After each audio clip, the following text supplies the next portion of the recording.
Assalamualaikum, jumpa lagi di channel saya teman-teman. Terima kasih sudah nonton video saya ya. Kali ini saya mau ke pasar yang dekat rumah ya teman-teman. Rumah saya itu dekat sama jalan tol ya. Nah tadi itu jalan tol di samping rumah saya. Dan ini saya sudah sampai di pasar ya teman-teman. Kemudian saya langsung menuju ke perikanan karena yang dagang itu cuma ada satu ini dan biasanya itu ramai banget antri. Sehingga saya yang pertama beli ikan dulu, kemudian ini saya mau beli telur dan sayur mayur.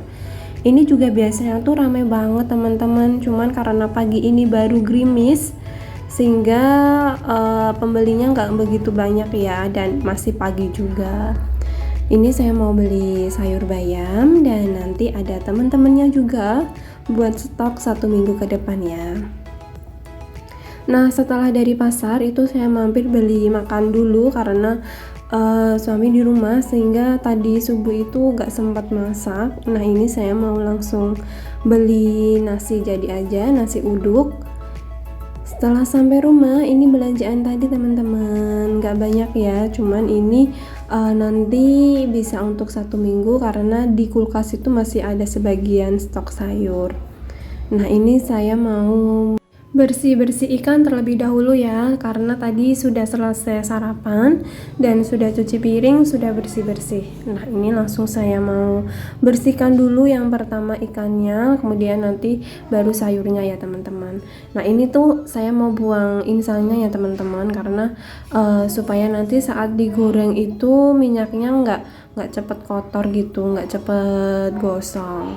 Jadi insangnya atau yang ada di dalam kepala itu biasanya saya buang semuanya, selain kotorannya yang ada di perutnya juga. Ini adalah ikan kembung ya teman-teman. Ini salah satu ikan yang menurut saya dagingnya itu enak. Setelah ikan salmon lokal ya teman-teman, ikan kembung ini adalah yang enak juga. Cuman kalau kata saya lebih enak ikan salmon ya, meskipun lokal yang dagingnya warna putih ya, yang beda kayak yang di mall itu. Tapi itu enak banget sih dagingnya dan murah. Cuman karena tadi di pasar itu baru ada ukuran yang kecil sehingga tidak jadi beli ikan salmon lokal. Nah setelah membersihkan ikan kembung, ini saya membersihkan ikan bawal dan ikan lele. Ikan bawalnya ini tuh bau banget ya kalau misal kita membersihkannya itu kurang bersih, jadi kadang kayak ada bau tanah, sehingga supaya terhindar dari bau-bau itu kita harus benar-benar memastikan kebersihan ikannya ya teman-teman, dan juga fresh-nya ikannya ini sendiri, karena kalau dia sudah lama atau sudah tidak fresh itu juga mempengaruhi enak tidaknya nanti saat digoreng ya. Nah ini juga untuk yang bagian kepalanya, dalamnya juga saya buang ya teman-teman, karena bisa mengurangi juga untuk kotoran di minyaknya nanti saat goreng. Nah nanti saya juga ada tips untuk supaya ikan-ikan ini bisa tidak bau amis saat digoreng ya teman-teman. Selain menggunakan jeruk nipis, saya tuh ada tips lain teman-teman. Disimak videonya sampai selesai ya, semoga nanti bisa bermanfaat dan bisa dipraktekkan langsung sama teman-teman semua. Untuk konsumsi ikan sendiri ini tuh emang kita harus banget ya teman-teman, minimal tuh 1 minggu kita mengonsumsi ikan 1 atau 2 kali gitu ya teman-teman, karena banyak banget manfaatnya ya kalau kita mengonsumsi ikan tuh untuk tubuh kita dan untuk kesehatan kita. Nah kalau saya biasanya mengonsumsi ikan itu saya selang-seling ya, jadi kalau misal hari ini lauknya ikan berarti besok lauknya daging, bisa daging ayam atau sapi ya teman-teman. Cuman pagi ini tadi tuh saya nggak belanja perdagingan karena di kulkas itu masih ada stok daging ya teman-teman. Nah ini saya membersihkan ikan lele ya teman-teman. Untuk ikan lele sendiri juga yang bagian kepalanya juga dalamnya saya buang ya, karena ikan lele sendiri ini tuh yang paling banyak membutuhkan minyak goreng ya. Nah Kalau misal insangnya atau yang ada di dalam kepalanya ini kita buang, kita bersihkan sebersih mungkin seperti ini, itu nanti saat kita menggorengnya itu warnanya tuh bisa bagus gitu loh teman-teman. Jadi bisa kuning dan minyaknya juga tidak cepat gosong. Emang agak repot ya kalau misal kita mau masak ikan lele tuh, karena untuk membersihkannya juga lumayan repot, dan untuk menggorengnya juga kita harus banyak minyak goreng, terus harus kering ya. Kalau misal enggak kering itu kadang masih ada apa ya, masih ada bau-bau yang gimana, sehingga setiap kali saya goreng ikan lele itu emang harus kering. Nah, untuk supaya bisa menghemat minyak goreng itu teman-teman bisa ngasih 1 bawang merah dan bawang putih ya di minyak gorengnya. Jadi nanti bisa lumayan menghemat minyak goreng, dan si ikan lelenya ini tuh tidak begitu bau meskipun sudah dibumbuin sama kunyit dan kawan-kawannya. Tapi kadang kalau misal nggak ditambahin bawang merah dan bawang putih di minyak gorengnya itu rasanya tuh beda. Nah, kalau ada bawang merah dan bawang putih itu nanti bisa lumayan harumnya tuh enak gitu teman-teman. Nah, ini saya sudah selesai bersih-bersih ikannya, tinggal cumi, tapi saya mau buang kotorannya dulu karena sudah penuh ya. Nah, ini cumi saya tadi tuh beli 1 aja, cuman cuminya tuh besar. Jadi jadi dipotong-potong seperti ini, dan nantinya mau saya bikin cumi tepung gitu teman-teman, yang crispy.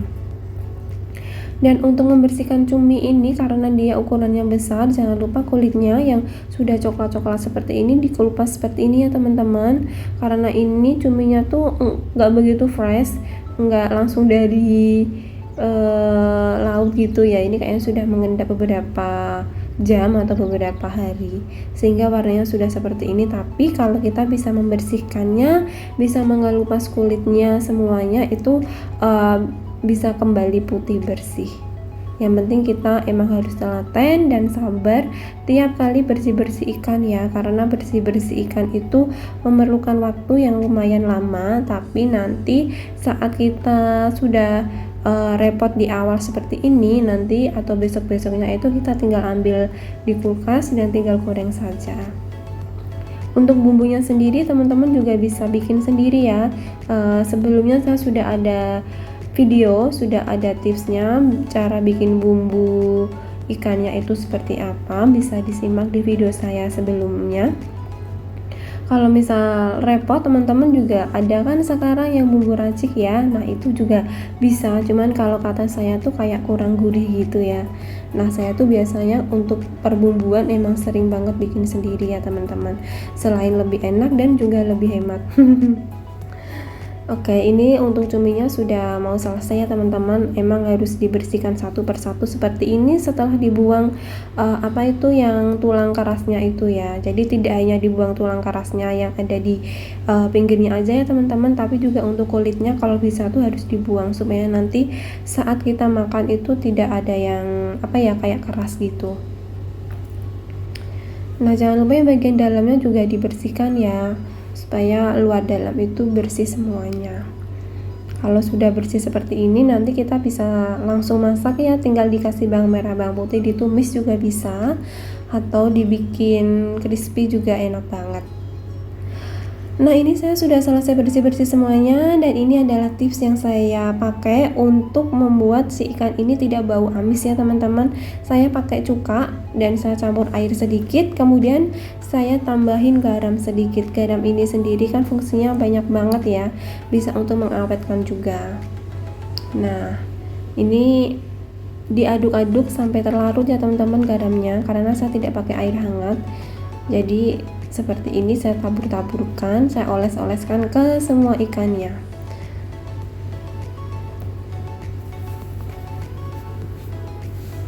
Sebenarnya kalau misal ada jeruk nipis itu bisa, cuman karena saya tuh tidak ada jeruk nipis ya, tadi lupa beli, akhirnya saya pakai cara ini dan biasanya juga berhasil ya. Untuk ayam juga kadang kalau misal tidak direbus itu bisa pakai cuka juga teman-teman, supaya tidak bau.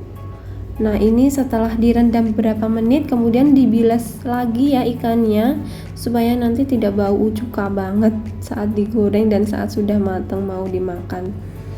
Baru dimasukkan di box yang kedap udara seperti ini. Karena nanti kan ini masuk di freezer ya, jadi nggak apa-apa kalau misal masih ada sisa-sisa air seperti ini. Yang penting ikannya itu sudah bersih ya teman-teman. Dan setelah selesai bersih-bersih ikannya, ini saya mau langsung ke sayur mayurnya ya teman-teman. Ini sayur mayurnya tidak perlu dicuci, jadi cukup kita potong yang bagian ujungnya dan kita amatin ada kotorannya, ada tanahnya atau ada ulatnya gitu apa enggak, dibuang aja kalau ada, kemudian langsung dimasukkan ke tempat yang kedap udara seperti ini. Nah, ini saya mau mencoba untuk yang bagian bawahnya ini tidak saya lapisin sama tisu ya teman-teman, jadi langsung sayur dan dimasukkan seperti ini. Nah, ini itu saya ada stok kacang panjang dari Kapan Hari dan bawahnya itu nggak saya kasih tisu dan ternyata tuh masih tetap bagus juga ya teman-teman.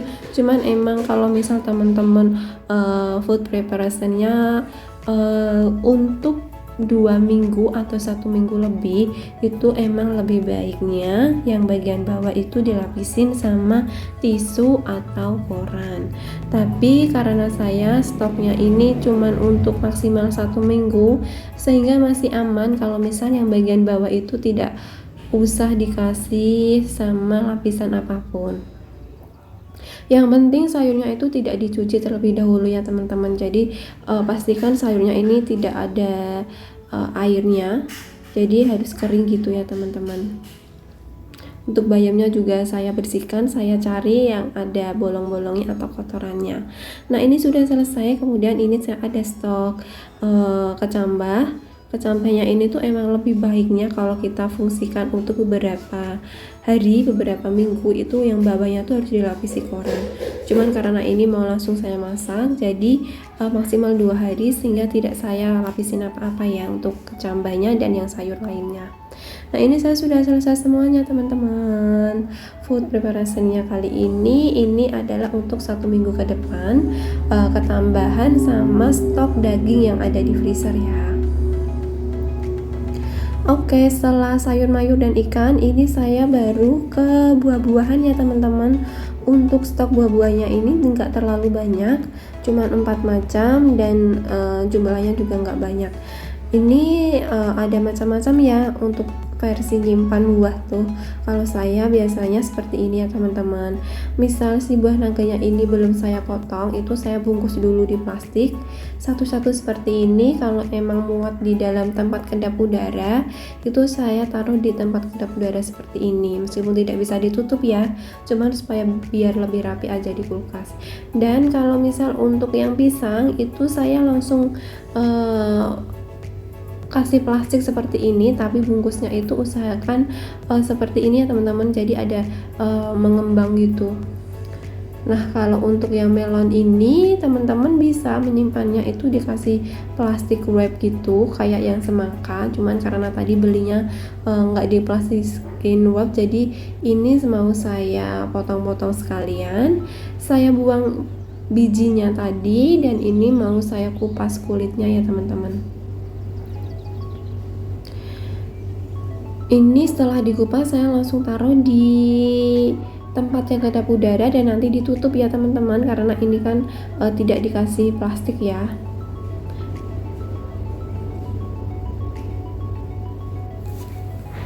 Kemudian untuk yang semangka ini saya tidak pakai cara apa-apa, jadi ini masih cara yang seperti saya beli karena sudah dibungkus sama plastik wrap. Jadi seperti ini bungkus buahnya teman-teman. Terima kasih, semoga bermanfaat. Jangan lupa di subscribe dan di share ke teman-teman lainnya ya. Wassalamualaikum warahmatullahi wabarakatuh.